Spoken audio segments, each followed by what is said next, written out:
ప్రైజ్లాడండి. మరి దేవుడిచ్చిన మంతలో మనం తృప్తి కలిగి జీవించాలని వాక్యము సెలవిస్తుంది.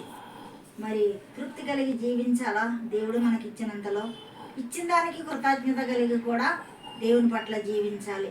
అలాంటి కృతజ్ఞత ప్రతి మనిషికి, ప్రతి విశ్వాసకి కావాలని మరి యొక్క దావీదు కీర్తనలో మరి యొక్క దావీదు మహారాజు నువ్వు చేసిన ఉపకారములలో దేనిని మరువనని ఆయన ఎల్లప్పుడూ కృతజ్ఞతాస్తుతులు చెల్లించేవాడు. ఎందుకంటే దావీదును మరి యొక్క యేసయ్య ఏర్పాటు చేసుకున్నాడు. గొర్రెలను కాసే దావీదు తండ్రి, తల్లి, సహోదరులు ఆయన లెక్క చేయలేదు.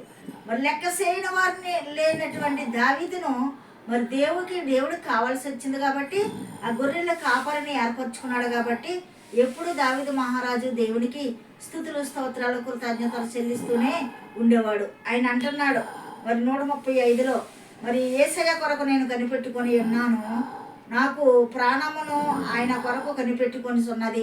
నేను యేసయ్య కొరకే కనిపెట్టుకున్నాను, నా ప్రాణము కూడా ఆయన కొరకే కనిపెట్టుకొని ఉన్నది.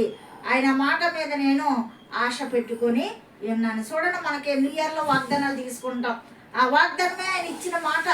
ఆ మాట మీద మనం నమ్మకం కలిగి, విశ్వాసము కలిగి ఆ మాటను పెట్టుకుని మనం దినము ప్రార్థిస్తే ఆ మాట నీ జీవితంలో, ఆ వాగ్దానం నీ జీవితంలో నెరవేరుతుంది. దావీదు కూడా ఆయన కొరకే నేను ఆశ పెట్టుకొని ఉన్నానని మరి మాట్లాడుతున్నాడు.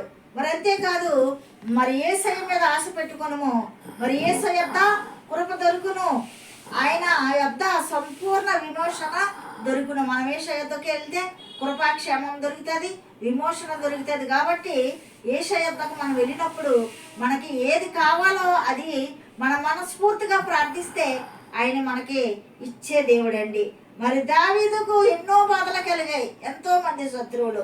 మరి ఆ బాధలన్నిటిలోనూ తాను అతని పక్షమున జ్ఞాపకం చేసుకున్నాడు. దావీదు పట్ల దేవుడు జ్ఞాపకం చేసుకుని దావీదు యేసయ్యతో ప్రమాణపూర్వకముగా మాట ఇచ్చి యాకోబు యొక్క బలిష్ఠునికి మరి మొక్కుబడి చేసుకునేను.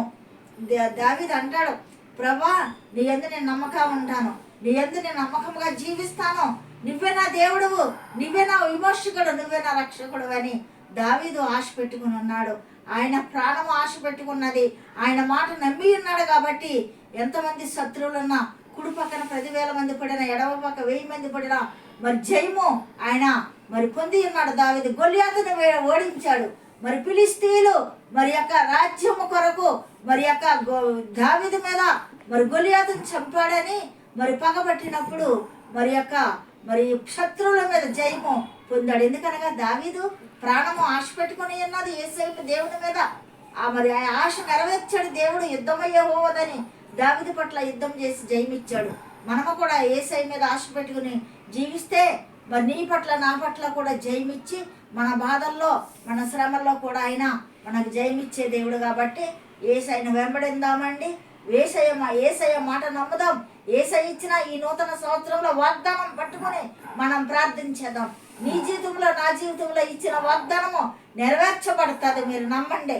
నమ్ముట నీవులనైతే నమ్మువానికి సమస్తము సాధ్యమని మన ఆ యొక్క వాగ్దానాలు నెరవేర్చే దేవుడు. కాబట్టి ఆయన మీద ఆశ పెట్టుకుని జీవిద్దాం. ఈ పరిశుద్ధ వాక్యం దేవుడు దీవించుగాక. సబ్స్క్రైబ్ చేయండి, లైక్ కొట్టండి, మీ స్నేహితులకు షేర్ చేయండి.